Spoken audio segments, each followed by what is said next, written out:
Today we're going to be watching a couple Zen replays as he plays in 2v2 ranked, because Zen is one of the best, if not the best players in the world, and it's been a while since we've watched him. It's a bit topical to check him out right now because he's coming off of a regional win. In fact, in this game, it's a on-point game because he is playing against Feer. Now you might be wondering, wait, who's Feer? It's the one player who does not have a name in the lobby. It's Feer and Eugen versus Zen and Rico in this first game, as Zen gets bumped off his opportunity for a double, and it looks like Feer is not going to be able to chase down to this ball. But one of the reasons why I wanted to cover Zen, why I thought it might be nice to include a game in which he played against Feer, is because every EU event since Zen has been added to the RLCS has been won by one of the two. Zen won, of course, all of the regionals into the Spring Major, into Worlds. He had not lost a single event until the start of this season, in which Carmine Corps took over. That was also a nasty shot to get the first goal. Carmine Corps took over, and from there, it was won. 3 straight online regionals were won by Feer and his squad. Now, I guess neither of them actually won the Major, and that was a bit of a surprise. And neither Zen nor Feer even made it to the grand final, which is saying a lot, considering I think they are still the 1-2 in the world.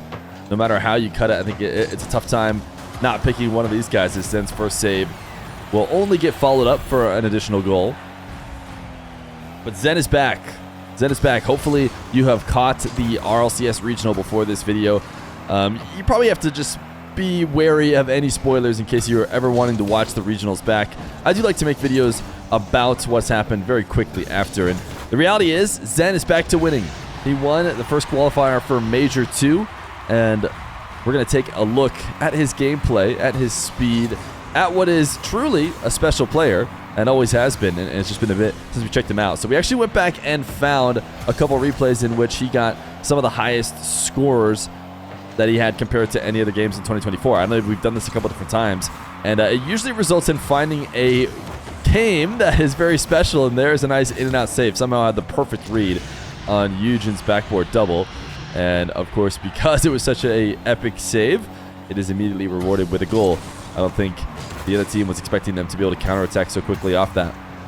So yeah, highest scoring games, I usually don't include overtimes because otherwise you'll just watch, an overtime that goes on for 4 minutes and everybody just racks up a ton of points, and doesn't necessarily indicate an amazing game from the player as much as a close game.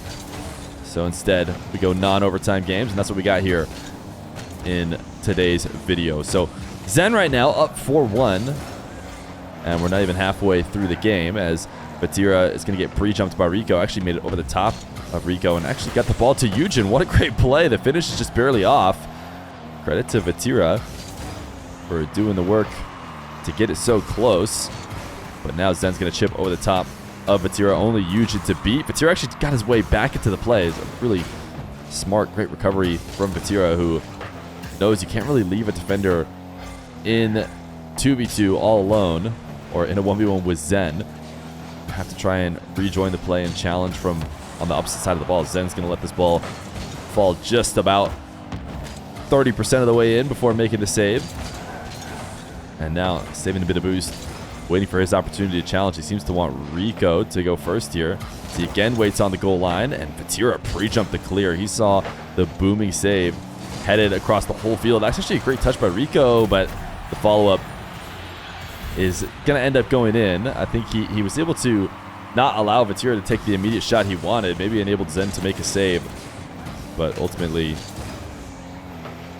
the follow-up goal eventually goes in, and the lead for Zen is in jeopardy, but Rico is going to outplay everybody and leave one on a platter. I have a feeling Zen does that probably a lot for his teammates, so probably glad to see an easy opportunity given to him. Zen and Feer both going to cheat. As Zen, look at that wall dash up the side wall, shot on target. It's going to get saved, but I actually want to go back and watch it real quick because it's so clean. I don't want to go too far back, but that dash up the curve to get to this ball first before Feer. And because he played it so quickly, he wasn't really able to, get a lot of adjustment or change up the shot much when it came to outplaying Eugen, but still a great setup. And we watch a lot of players use those dashes all the time, and maybe not necessarily when they're worth it. And it's no surprise that we see Zen use it only when it gets him an outplay. You know, somehow he already knows exactly all the times that are best to use it and doesn't ever overuse it, which is a pretty rare example, as he's now going to chain some dashes together to close the distance between him and Vatira and use that 60 boost that he saved to intercept. And now he seems to just be floating behind the ball, maybe hoping that Rico is going to dive in and take the shot, but without communication, it's going to be hard to do. This game was played fairly recently, so they did have those boost indicators, though, so there was a chance Rico could just see without any comms that Zen was probably not doing anything else on the ball anymore. Rico just got caught underneath Vatira's air dribble, and Vatira is not one to let you get out of that easy, so it will be a one-goal game here with under a minute left to go. Zen has to dodge the demo from Vatira off the kickoff, and actually couldn't get his own back corner boost. And actually couldn't get the demo either. Vatira found the perfect distance. Ooh, crossbar down and out. There's an opportunity for Vatira to slot that and make it a tie game. Zen has been playing very passive. He's been wanting Rico to be making all the first challenges, leave himself on the goal line. I think that is sometimes a methodology you'll see the best players do, because they trust themselves more than anybody else. But he did just force Vatira to get rid of the ball. Rico trying to pass to Zen. Zen just have to send it straight into the air. And now Vatira, one less opportunity. Zen has to get around the defender, but Rico's going to do the nice work for him. And it is going to be a win. And Zen, 1,150 points. You can see RLCS Winter Major Champion over there for Vatira, in case you didn't believe it was Vatira. But we'll head to game number 2. Into game number 2. Zen playing against Oski alongside Cookie in this game. And we'll see who will get the better, the Oxygen top player, you could argue, or the Vitality top player. Maybe there was a window to slot that over the top of Zen at the start of this game. Again, not able to find it. And actually, Cookie's going to go to work for Zen. Zen not having to do too much as he plays passive and wants to be that second man here on these 2v2 teams. Kickoff win for him. Free flipping onto the wall. Can he finish it off around Velocity? Trying to leave it off. And again, another situation in which it almost felt like if Zen had comms, he would be saying, you know, Cookie, take this shot. I'm just going to try and distract them. And oh my goodness, Zen has to float off the sidewall to the top of the net, but Cookie saved him for a moment, but not forever, as Zen decides to dive and try and catch back up to Oski. Oski finds a way to sneak it around. Now instantly demoed by Velocity is Zen off the kickoff, so not going to be allowed to go to work in the orange half. Oski gets around one and leaves it for Zen, who just lobs one back on target and starts to test the defense. 10 boosts to work with, as Zen will just bail off. No midfield available for him, so he'll be forced all the way back, although he likely was headed back there either way.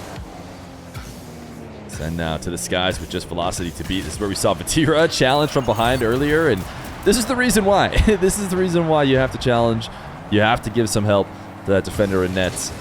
Otherwise, Zen just going to find a way to get a reset over the top. Looks like Oski and Velocity going Spanish kickoff. Didn't really work out. Zen decided to just back off the ball and let Velocity get the touch for him. He knew the demo attempt was coming, so he just skirted that.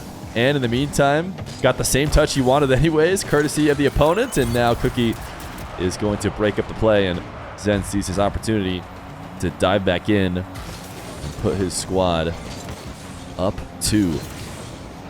Almost able to just muscle a kickoff directly in. He tried to get a bump here on Oski to let Cookie finish it, but Cookie slammed it wide. I don't know if he was thinking about the recovery from Velocity and wanted to get back around that, but Oski, a couple touches in a row. What is Zen doing that? That's Zen. I think that was a misflip from Zen. And, you know, it's rare that I ever want to, you know, entertain the idea that Zen made the mistake, but it seemed like he flipped out towards the midfield instead of back towards his net where he probably needed to go. And in the process, he also bumped Cookie. And now the follow-up play results in a goal for the orange team. So only a 1-goal lead. I do think when we look at these high-scoring replays for players, even though we don't include overtime, it almost necessitates a close game, because I think any time that Zen or his team is blowing another team out. They probably forfeit early, and there's really not a ton of time to rack up points. Whereas you need the opponents to believe you want to get as much score as possible, which usually means somewhat close games, as both Zen and Cookie are going to have their attempts denied. Oski wants to just send the ball away from his net. He booms it away. Now Zen wants Velocity to jump. I mean, I'm not sure what Zen was hoping for. You can't leave Oski against Cookie, I don't think. I mean, I'm not sure how good of a defender Cookie is, but you know, sometimes you see somebody in the lobby jump up and you know that they're not going to have success in the air, so you just kind of wait for your teammate to get the ball and go worry about demoing. And I think that's kind of what Zen did there, but maybe not with the matchup he needs. You need the matchup that you need to know for sure your teammate will be winning, and not a lot of people can for sure win against Oski, as Cookie goes for the ground pinch. We're at a tie game with under 2 minutes left to go. Zen going to start a dribble at ceiling heights. Has to kind of bring it to the ground. No surprise. Actually goes for a ground pinch and gets over the top of Velocity. Found a way to score from that distance, and that dribble that was, you know, not lateral as it needed to be in order to have success from the back corner of the arena. Cookie forced Oski to send this off the sidewall and out to the midfield for Zen, and that's the thing about Zen. He's never missing those. And his team back in the lead. A cheat just a little bit faster than Velocity on this kickoff. First touch reset. Uses the flip to go over the top of Velocity and dunks Oski to get a second. Get a kickoff possession in the air for Zen. Guaranteed late recovering teammates, and very likely to get that. It's going to be another fake kickoff. I think I said Spanish earlier, but I think they're actually just both fakes. As Oski not going for demos, just leaving the ball. Velocity not able to really make anything out of that fake kickoff, though. Cookie, the pass attempt to Zen upfield, and Zen actually missed. Puts it wide. He knew the pass was going to be coming, and nobody on the orange team able to break it up. This is a great setup for Zen, who actually gets a reset as he sets the ball to the ceiling to try and use that flip to find a way to double, but just a bit too much separation between him and the ball to be able to get away with that. And because he went so all in, his teammate unable to handle the counterattack, and now he has to hold off Oski with 40 seconds left to go. Oski actually, did he decide to fake that intentionally? Maybe leave for a teammate, maybe felt like he didn't have the double, or just got ahead of himself and didn't have a chance to get back on his own.